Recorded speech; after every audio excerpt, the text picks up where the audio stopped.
বিসমিল্লাহির রহমানির রহিম। আমার নাম ডক্টর ফেরদৌস। আমার প্রশ্নটা হলো, রাসূলুল্লাহ সাল্লাল্লাহু আলাইহি ওয়াসাল্লামের হাদিস থেকে আমরা দাজ্জালের বিভিন্ন বৈশিষ্ট্য সম্পর্কে জানতে পারি।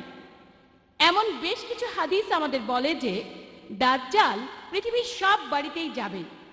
সে তোমাকে এমন পানি দেখাবে যেটা পান করতে পারবে না, এমন আগুন দেখাবে যেটাতে তুমি পুড়বে না।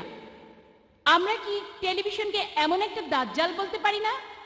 বোন, আপনি প্রশ্ন করলেন যে একটা সহিহ হাদিসে দাজ্জালের কথা বলা হয়েছে।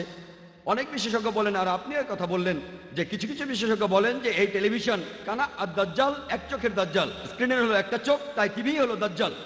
এখন এই টিভিকে দাজ্জাল বলা যায় কিনা আমরা আসলে নিশ্চিতভাবে বলতে পারি না যে টেলিভিশনই হচ্ছে দাজ্জাল। এখানে আমরা কি করতে পারি? আমাদের নবীজি সাল্লাল্লাহু আলাইহি সাল্লাম বলেছেন, যখন তোমরা সালাতের জন্য দাঁড়াবে কোনো ফাঁকা জায়গা রেখো না, ফাঁকা জায়গা পূরণ করো যাতে করে শয়তান সেখানে দাঁড়াতে না পারে।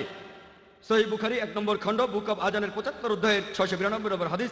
এই হাদিসটা এছাড়াও আছে, সেটা সুন্নান আবু দাউদে 1 নম্বর খণ্ড বুক অব সালাতের 245 নম্বর অধ্যায়ের হাদিস নম্বর 666। যখন তোমরা সালাতের জন্য দাঁড়াবে কাঁধে কাঁধ লাগিয়ে দাঁড়াও, ফাঁকা জায়গা পূরণ করো যাতে শয়তান ঢুকতে না পারে। যদি আপনি মনে করেও থাকেন টিভি একটা দাজ্জাল, তাহলে সে দাজ্জালকে মুসলিম বানিয়ে নিন।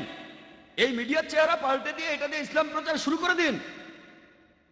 এমন কোনো প্রমাণ নেই যে টেলিভিশন একটা দাজ্জাল। তবে আপনি যদি টিভিকে দাজ্জাল মনে করেও থাকেন, তাহলে আমরা কি করব?